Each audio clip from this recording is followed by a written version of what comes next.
Hi guys, कैसे हैं? उम्मीद है कि स्वस्थ होंगे, मस्त होंगे, ज़बरदस्त होंगे। तो आप लोग जो है देख रहे हैं कि समय आप लोग का जो है बहुत ही नज़दीक आ चुका है। नहीं, बहुत ही नज़दीक आ चुका है और आपके पास अगर देखा जाए तो मिनिमम कम से कम 60 दिन बचा हुआ है। कम से कम की बात बोल रहे हैं, अधिक से अधिक तो बहुत बचा हुआ है आपके पास।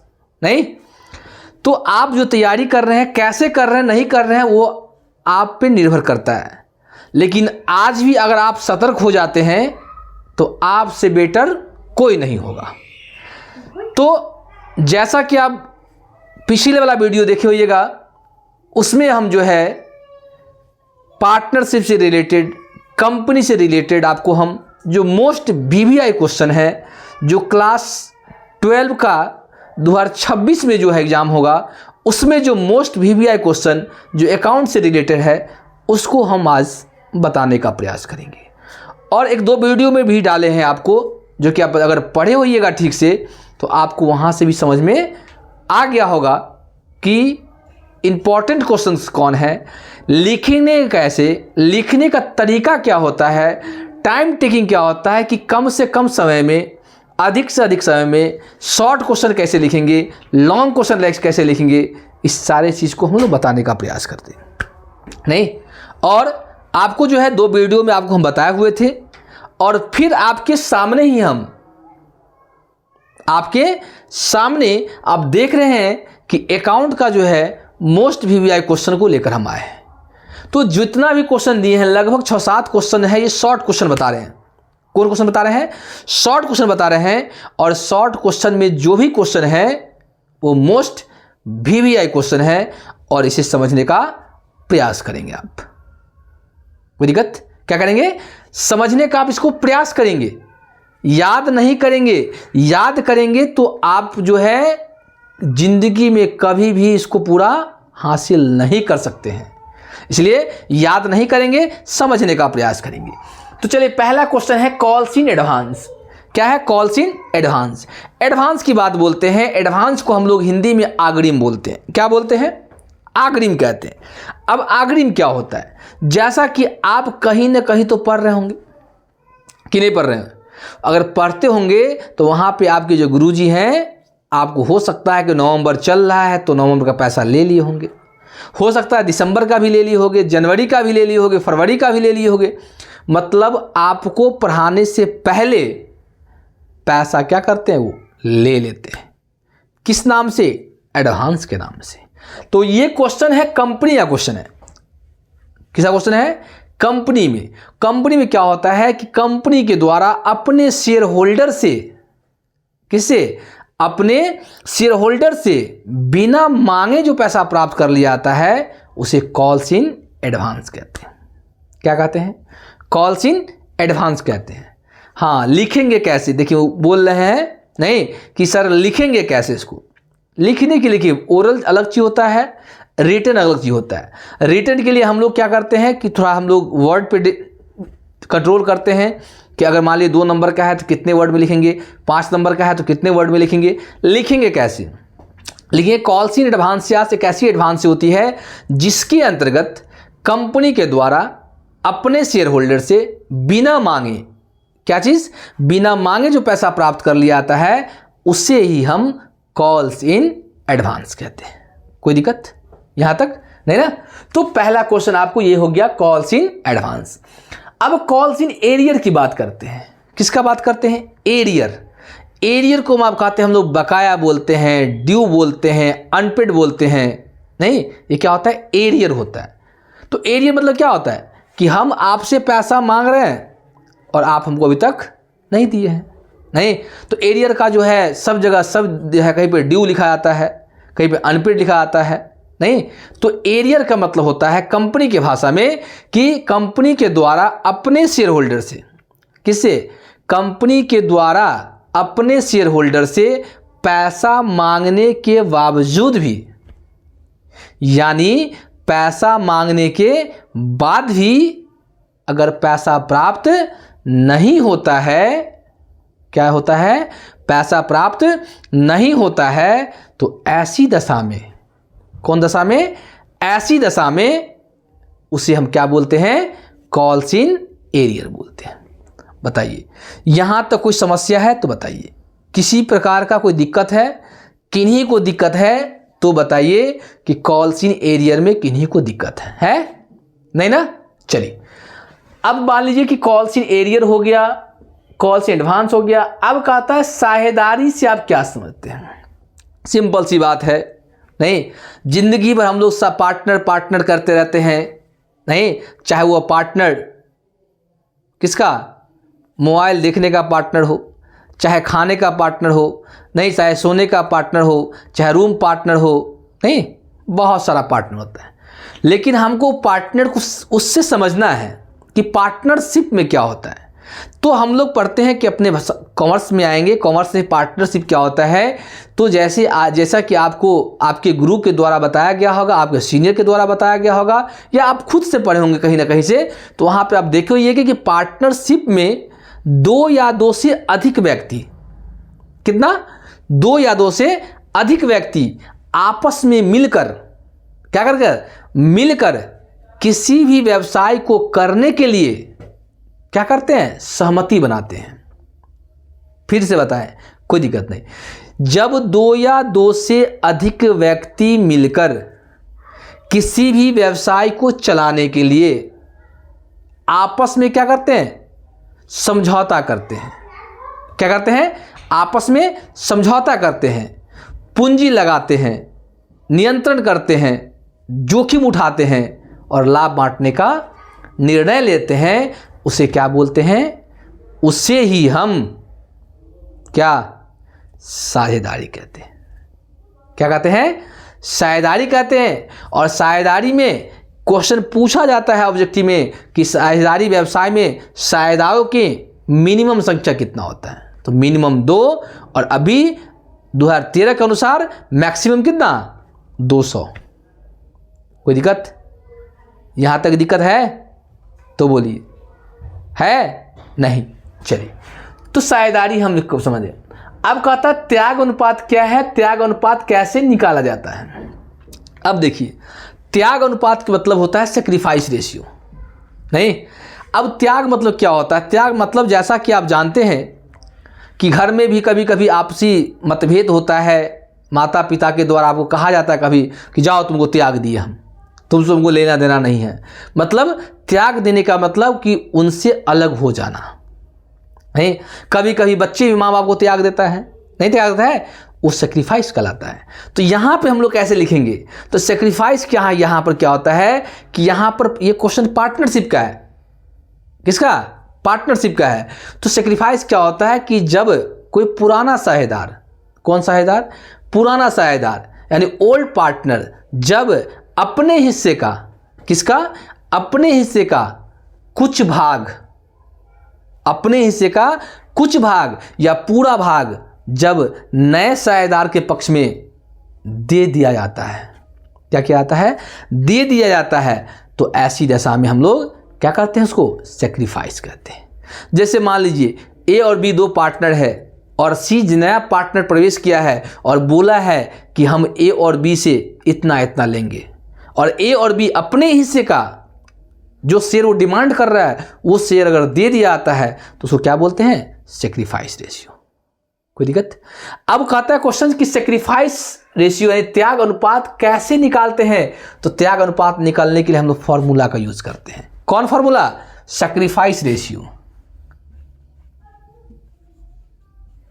सेक्रीफाइस रेशियो फॉर्मूला क्या होता है, old ratio minus new ratio, क्या होता है, सेक्रीफाइस रेशियो। तो सेक्रीफाइस रेशियो का हम लोग यही फॉर्मूला यूज करते हैं कि ओल्ड में से अगर न्यू को हम लोग हटाते हैं तो सेक्रीफाइस होता है। इसमें एक और फॉर्मूला पढ़े होइएगा गेनिंग रेशियो का। तो गेनिंग रेशियो फॉर्मूला होता है क्या, new ratio minus old ratio. याद है कि नहीं याद है, ये भी होता है गेनिंग रेशियो का। समझ में आया। तो उम्मीद है कि ये समझ में क्वेश्चन आपको आया होगा। कि नहीं आया है, सो कहिए। यहाँ तक कि नहीं कोई समस्या है तो बताइए, कोई समस्या है? नहीं। अब अगला क्वेश्चन क्या है, गुडविल की बात बोलता है। किसका बात बोलता है? गुडविल का बात। जैसा कि आप जानते हैं कि हम पिछले क्लास में आपको हम बताए थे कि गुडविल का अकाउंटिंग स्टैंडर्ड 10 होता है और इंस्टीट्यूट ऑफ चार्टर अकाउंटेंट के द्वारा गुडविल 10 में और 16 के तहत बताया गया था कि किसको एसेट्स में, किस एसेट्स को इनकम माने और किस एसेट्स को एक्सपेंस माने। नहीं, तो यहां बोला है कि गुडविल का मूल्यांकन सबसे कब होता है, मतलब गुडविल का बात कब होगा। तो ध्यान देंगे कि गुडविल की आवश्यकता की बात बोले तो गुडविल आवश्यकता कब होता है? जब कोई पार्टनर साझेदारी व्यवसाय में प्रवेश करता है, जब कोई पार्टनर साझेदारी व्यवसाय से रिटायर करता है, या जब कोई पार्टनर क्या होता है, उसका मृत्यु हो जाता है, या अगर मान लीजिए उस व्यवसाय का प्रॉफिट शेयरिंग रेशियो अगर चेंज करना होता है, परिवर्तन करना होता है, तो ऐसी दशा में क्या होता है? गुडविल की आवश्यकता होता है। समझ में आया?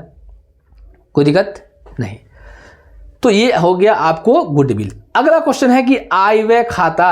आय व्यय खाता, आय व्यय खाता को हम लोग बोलते हैं इनकम एंड एक्सपेंडिचर अकाउंट। जैसा कि हम बोले क्या, income, income and expenditure account, और जैसा हम बोले वैसा हम लोग नहीं किए। क्या किए? देख लीजिए। अगर आप इनकम एक्सपेंडिचर अकाउंट अगर बनाइएगा तो आपको ये फॉर्मेट देखने को मिलेगा। इधर मिलेगा डॉक्टर साहब यानी डेबिट, इधर कंपाउंडर साहब यानी क्रेडिट, 2 होगा, बाई होगा। यहां क्या लिखते हैं? एक्सपेंडिचर अमाउंट, इनकम अमाउंट होता है। उसके बाद हम लोग यहां टोटल कर लेते हैं। क्या कर लेते हैं? टोटल कर लेते हैं, टोटल कर लेते हैं। समझ में आया? अब देखिए, अब थोड़ा ध्यान दीजिए, ये तो फॉर्मेट होता है। क्वेश्चन क्या कर, आय व्यय खाता से आप क्या समझते हैं? तो सिंपल सी बात, आय व्यय खाता से एक ऐसी खाता से होती है जिसके अंतर्गत यह एक प्रकार का नॉमिनल अकाउंट है। कौन अकाउंट है? ध्यान से देंगे, यह कौन अकाउंट है? नॉमिनल अकाउंट है।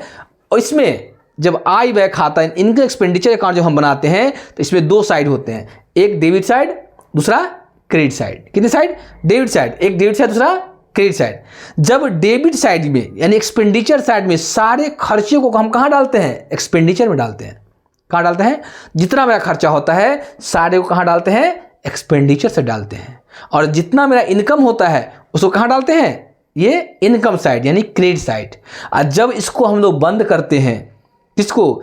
इनकम एंड एक्सपेंडिचर अकाउंट को जब हम लोग बंद करते हैं तो बंद करने समय क्या निकल के आता है? सरप्लस या डिफिसिट। सरप्लस मतलब अत्यधिक, डिफिसिट मतलब कमी। अब देखिए, इधर इनकम है, इधर एक्सपेंस है। इनकम ज़्यादा और खर्चा कम तो प्लस में आएगा यानी सरप्लस आएगा। खर्चा ज़्यादा, इनकम कम तो डिफिसिट में आएगा। समझ में आ रहा है क्या? नहीं समझ में आ रहा है? अच्छा, समझ में आया? कोई दिक्कत नहीं ना? तो ऐसे ही लिखेंगे हम लोग, क्योंकि कोई भी चीज़ को अगर थ्योरी बनाते हैं तो हम लोग प्रैक्टिकल के साथ को अगर लेकर चलेंगे तो आपको थ्योरी दिखने में क्या हो जाएगा? आसान हो जाएगा। चलिए देखिए, एक बार देखिए, आगे बढ़ते हैं हम लोग। देख लीजिए, कोई दिक्कत नहीं, किन्हीं को अगर समस्या नहीं है तो कोई बात नहीं है। चलिए, ये हो गया। अब है लाभ हानि खाता क्या है। अब लाभ हानि खाता क्या है? ये मतलब ये नहीं मतलब ई खाए वाला ना। लाभ हानि खाता मीन्स इसको हम लोग बोलते हैं प्रॉफिट एंड लॉस अकाउंट। क्या बोलते हैं? Profit and loss account. मान लीजिए इसी को हम लिख देते हैं प्रॉफिट एंड लॉस अकाउंट। इसको अभी भूल जाइए, इनके एक्सपेंडिचर को भूल जाइए। यहाँ होगा क्या? पार्टिकुलर। क्या होगा? पार्टिकुलर। इसमें भी होगा पार्टिकुलर। 2/2 होता ही है, डेबिट क्रेडिट होता ही है। अब समझिए कि प्रॉफिट लॉस अकाउंट की बात, यह प्रॉफिट लॉस अकाउंट किसे कहते हैं? तो जैसा कि आप पढ़े होइएगा क्लास 11th में, 11th में पढ़े होंगे तो गुरुजी आपको पढ़ाए होंगे कि फाइनल अकाउंट बाबू पढ़ना है। फाइनल अकाउंट का चैप्टर लंबा होता है, जिसमें trading account, profit loss account, manufacturing account और बैलेंस शीट हम लोग पढ़ते हैं। पढ़े होंगे, अगर पढ़े होंगे आप तो कोई दिक्कत। तो आप जो प्रॉफिट लॉस अकाउंट है, तो प्रॉफिट लॉस अकाउंट के प्रकार का क्या होता है, यह भी एक प्रकार का नॉमिनल अकाउंट होता है। कौन अकाउंट होता है? Nominal account. कौन? प्रॉफिट लॉस अकाउंट भी होता है, यह एक प्रकार का नॉमिनल अकाउंट होता है। कौन अकाउंट होता है? Nominal account. इसमें भी दो साइड होता है, एक डेबिट साइड, दूसरा क्रेडिट साइड। डेबिट साइड में 2 होता है, क्रेडिट साइड में बाई होता है। अब डेबिट साइड में क्या डाला जाता है? क्या डाला जाता है कि डेबिट साइड में मेरा जो है इनडायरेक्ट एक्सपेंस। कौन एक्सपेंस? इनडायरेक्ट। किसके डेबिट में? प्रॉफिट लॉस के डेबिट साइड में इनडायरेक्ट एक्सपेंस को डाला जाता है और क्रेडिट साइड में इनडायरेक्ट इनकम को डाला जाता है। बात समझ रहे? कोई दिक्कत? और जब हम लोग प्रॉफिट लॉस अकाउंट को बंद करते हैं, क्लोज करते हैं, तो ऐसी दशा में हमको क्या मिलता है? या तो नेट प्रॉफिट आता है या तो नेट लॉस आता है।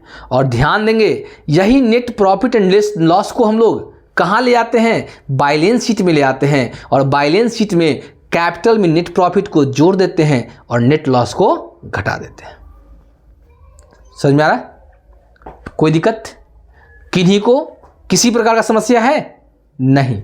तो फिर बताएं ना, तो समझ में आया?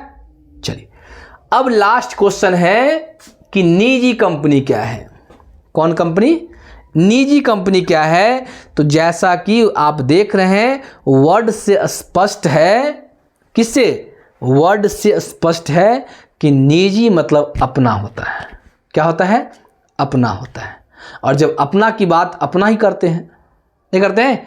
तो निजी कंपनी में क्या होता है कि निजी कंपनी में नहीं, कोई भी अगर निजी कंपनी स्टार्ट करते हैं तो उनमें मिनिमम 1 लाख रुपया होना चाहिए। कितना लाख? 1 लाख। या जो अधिनियम के द्वारा, जो कानून के द्वारा जो डिसीजन किया गया है, वही क्या कहलाता है? निजी कंपनी कहलाता है। कोई दिक्कत है यहां तक? किन्हीं को परेशानी है इस क्वेश्चन में तो बताइए। है? नहीं। तो ध्यान दीजिए, ये क्वेश्चन जो है ऐसे आपको हम समझाए हैं और आप भी समझने का प्रयास किए हैं। बहुत खुशी की बात है कि आप समझ रहे हैं। नहीं, कोई भी क्वेश्चन को अगर आप समझते हैं तो अभी क्या आपको एग्जामिनेशन हॉल तक आप नहीं भूल पाएंगे। लेकिन आप कोई क्वेश्चन को रटते हैं, याद करते हैं, तो स्वाभाविक सी बात है उसको आज न कल आपको भूलना होगा। अगर नहीं भूलना है तो आपको समझना होगा। और अभी से कंटिन्यू आप बने रहिए हमारे साथ। नहीं, आपका जो अकाउंट का जितना भी मोस्ट वीवीआई क्वेश्चन है, सारे क्वेश्चन को हम बताने का जरूर प्रयास करेंगे। चाहे वो अकाउंट हो, चाहे वो ईपीएस हो, चाहे वो बीएसटी हो, चाहे वो इकोनॉमिक्स हो, इस सारे क्वेश्चन को हम जरूर आपको हम बताने का प्रयास करेंगे। और कोई समस्या है तो स्क्रीनशॉट लेना, ले लीजिए, कोई दिक्कत नहीं है। स्क्रीनशॉट ले लीजिए, कोई दिक्कत नहीं है। नहीं, देख लीजिए, लेना है तो कोई दिक्कत नहीं है। चलिए, हम लोग जो है फिर हम लोग नेक्स्ट क्लास में हम लोग इससे आगे पढ़ेंगे। फिलहाल आप लोग जो है इसको जो है रिवीजन करते रहिए, पढ़ते रहिए, मुस्कुराते रहिए। लेकिन ध्यान देंगे, जिन व्यक्ति को मेरे वीडियो से अगर आपको थोड़ा भी बेनिफिट हो रहा है, लग रहा है कि नहीं कुछ समझ में आ रहा है, तो वीडियो को शेयर करते रहिए, एक दूसरे के साथ शेयर कीजिए, लाइक करें। और जो इस चैनल पे नए हैं, कृपया करके इस चैनल को आप सब्सक्राइब करें और बेल आइकन को दबाना न भूलें, क्योंकि जब कभी भी वीडियो अपलोड होगा तो आपके पास नोटिफिकेशन चला जाएगा। तो उम्मीद करते हैं कि आप समझ में आ गया होगा। तो चलिए, क्लास को हम यही एंड करते हैं। जय हिंद, जय भारत।